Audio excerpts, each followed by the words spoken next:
करेंगे, जहां एसआईआर पर इस वक्त लगातार सवाल उठाए जा रहे हैं, जिसको लेकर के चुनाव आयोग ने भारत के हर नागरिक से ये 5 महत्वपूर्ण सवाल पूछे, जिसमें पहला सवाल है कि मतदाता सूची की गहन जांच होनी चाहिए या नहीं। ये पहला सवाल चुनाव आयोग की तरफ से पूछा गया है।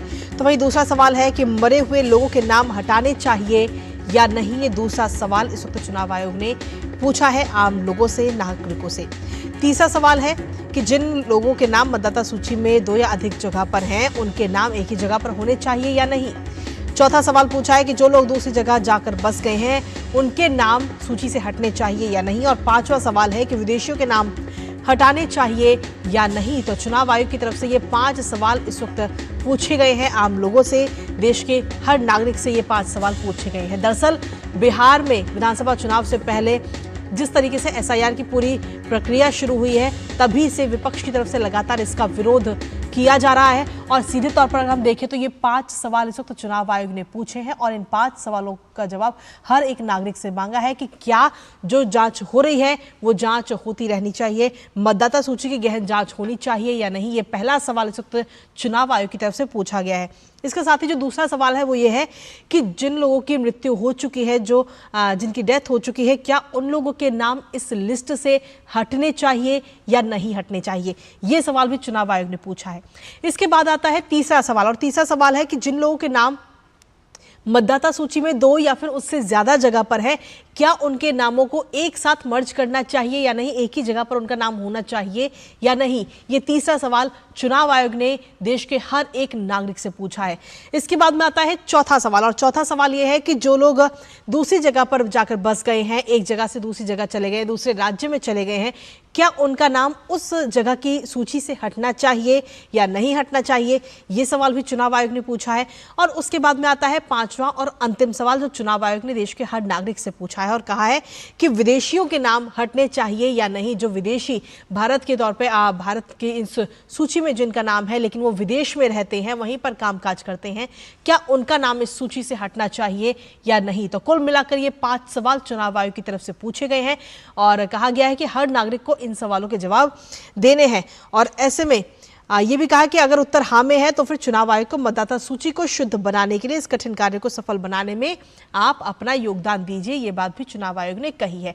तो इन 5 सवालों के जरिए, ये 5 सवाल हैं और एसआईआर की प्रक्रिया जो इस वक्त चल रही है बिहार के अंदर, क्योंकि अब जो 1 तारीख है, अंतिम सूची 1 तारीख को प्रकाशित होनी है बिहार में, और उससे पहले ये 5 महत्वपूर्ण सवाल पूछे गए हैं। क्योंकि जून में जब से एसआईआर की ये पूरी प्रक्रिया शुरू हुई है, तभी से लगातार विरोध प्रदर्शन विपक्ष की तरफ से किया जा रहा है। यहाँ तक कि पटना से लेकर के और दिल्ली तक ये विरोध प्रदर्शन हमने देखा है। विपक्ष की तरफ से तमाम सवाल इसको लेकर उठाए जा रहे हैं। यहाँ तक कि सुप्रीम कोर्ट का भी विपक्ष ने रुख किया एसआईआर प्रक्रिया को लेकर के, और जिस पर मुंह की भी खानी पड़ी है।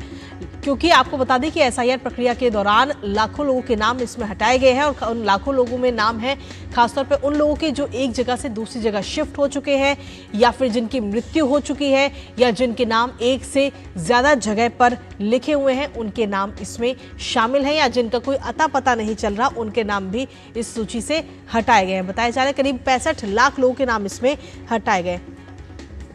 और इसी पर ताज़ा अपडेट के लिए हमारे साथ में इस वक्त हमारे सहयोगी ऋषि कुमार इस वक्त जुड़ गए, सीधा उन्हीं का रुख करेंगे। ऋषि, एसआईआर को लेकर के लगातार सवाल तो उठाए जा रहे थे, विपक्ष की तरफ से लगातार विरोध प्रदर्शन भी हो रहा था, लेकिन अब चुनाव आयोग की तरफ से ये 5 सवाल देश के हर नागरिक से पूछे गए हैं कि मतदाता सूची की गहन जांच होनी चाहिए या नहीं, जिन लोगों की मृत्यु हो चुकी है उनके नाम हटने चाहिए या नहीं, और इस तरीके के 5 सवाल इस वक्त चुनाव आयोग ने पूछे हैं। ऋषि, हाँ बिल्कुल, देखिए जिस तरीके से चुनाव आयोग ने अभी जो परिस्थिति है उसमें अब सीधे जनता से सवाल पूछे हैं, उनसे जनता से ये सवाल पूछने का एक ही मंतव्य है, क्योंकि अभी एसआईआर में ये इन्हीं 5 बिंदुओं पर चुनाव आयोग काम भी कर रहा है।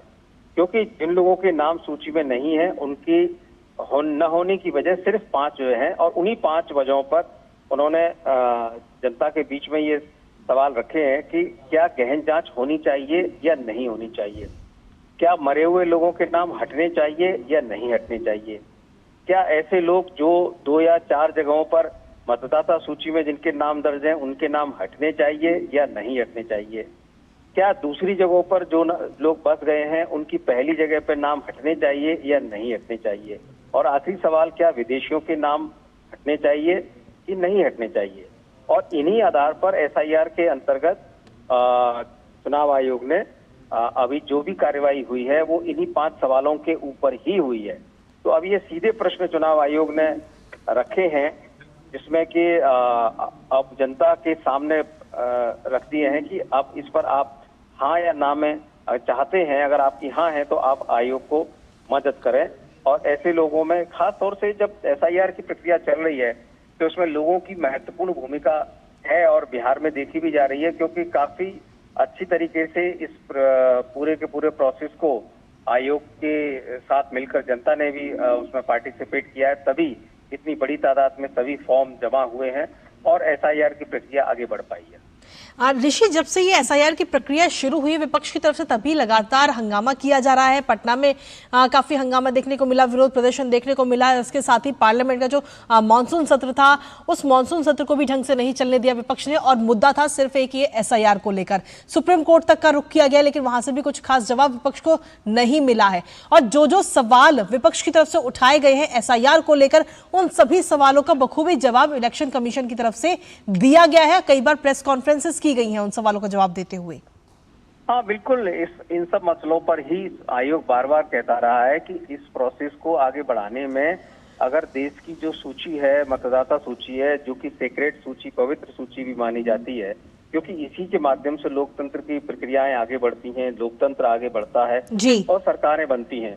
तो यह सूची अगर गड़बड़ है तो लोकतंत्र के लिए ये बिल्कुल भी उचित नहीं है। और इसी प्रक्रिया को आगे बढ़ाने के लिए चुनाव आयोग ने एसआईआर को शुरू किया।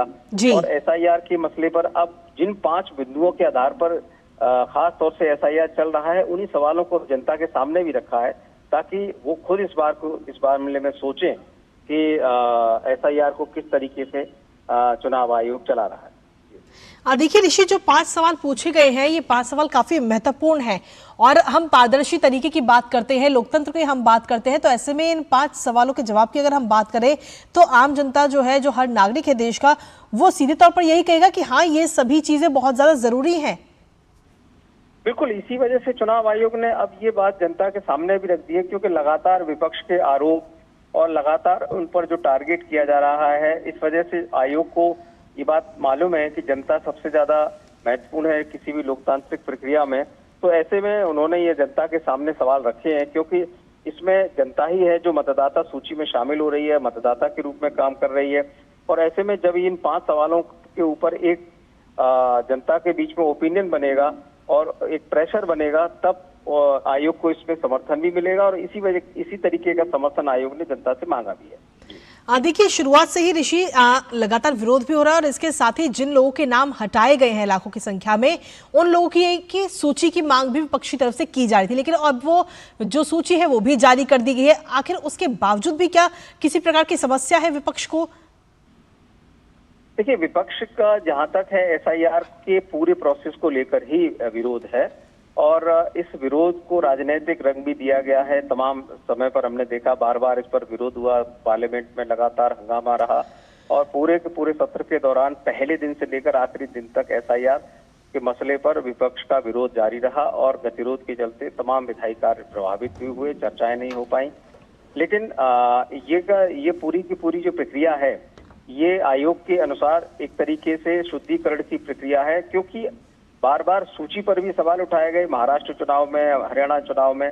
तो जब जिस सूची पर ही तमाम सवाल उठाए गए, तो ऐसे में आयोग के सामने कोई विकल्प नहीं था कि वो मतदाता सूची को शुद्ध करे और उसमें जो भी गड़बड़ियां हैं, त्रुटियां हैं, उनको दूर किया जाए।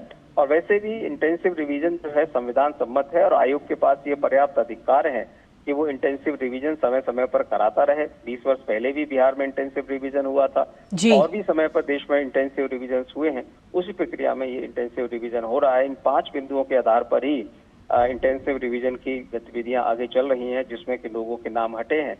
तो उसी में गहन जांच होनी चाहिए कि नहीं, और जो लोग मृत हैं उनके नाम हटने चाहिए कि नहीं, 2 से 4 जगह पर मतदाता सूची में नाम है तो हटने चाहिए कि नहीं, और दूसरी जगह पर जो लोग बच गए हैं उनके नाम पहली जगह से हटने चाहिए, और साथ ही साथ क्या विदेशियों के नाम नहीं हटने चाहिए। इन 5 प्रश्नों को जनता के समक्ष चुनाव आयोग ने रखा है। लेकिन जनता तो जवाब हाँ में ही देगी इसका, ये तो साफ सीधी बात है। लेकिन समस्या तो विपक्ष को है, विपक्ष इनके जवाब कहीं ना कहीं ना में ही दे सकता है, क्योंकि विपक्ष को सबसे ज्यादा परेशानी हो रही है एसआईआर की पूरी प्रक्रिया को लेकर। बिल्कुल, देखिए विपक्ष अपने अलग मुद्दों के साथ आगे बढ़ता है। इस मसले पर तमाम हमने देखा, सुप्रीम कोर्ट में भी बात आगे बढ़ी और उस पर पहले तो एसआईआर की प्रक्रिया को बंद कराने की बात हुई कि इसको बंद कर दिया जाए, इसमें कार्रवाई की जरूरत नहीं है और इसमें संविधान सम्मत नहीं है। बहुत सारे प्रश्न रखे गए, लेकिन सुप्रीम कोर्ट ने भी इसको जायज माना और एसआईआर की प्रक्रिया में इंटेंसिव रिवीजन को उन्होंने संस्तुति दी कि आप आगे कर सकते हैं। और अभी भी जो सुनवाई चल रही है उसमें बार बार कुछ संशोधन जरूर सुप्रीम कोर्ट की तरफ से हो रहे हैं, जैसे कि आधार कार्ड को उसमें शामिल किया करने के लिए कहा है और जिस तरीके से कहा गया है कि 65 लाख लोगों के नाम हटे हैं, तो उसमें जो सूची है उसके संबंधित जो डाटा है उससे संबंधित भी जानकारी देने की बातें हुई। तो उसमें जो राजनीतिक दल हैं उनको जानकारी दी गई। तो समय समय पर जो भी प्रश्न उठाए जा रहे हैं उनके जवाब देने की कोशिश कर रहा है चुनाव आयोग। इसके साथ ही ऋषि, जब वोटिंग की पूरी प्रक्रिया होती है तो उसमें हम देखते हैं कि वोटिंग होने के बाद में जो परसेंटेज है वो करीब किसी जगह पर 50% रहता है, किसी जगह पर 60% रहता है, मतलब इसी के आसपास रहता है। लेकिन अब इस एसआईआर की पूरी प्रक्रिया के बाद में ये वोटिंग परसेंटेज भी बढ़ता हुआ जरूर नजर आएगा।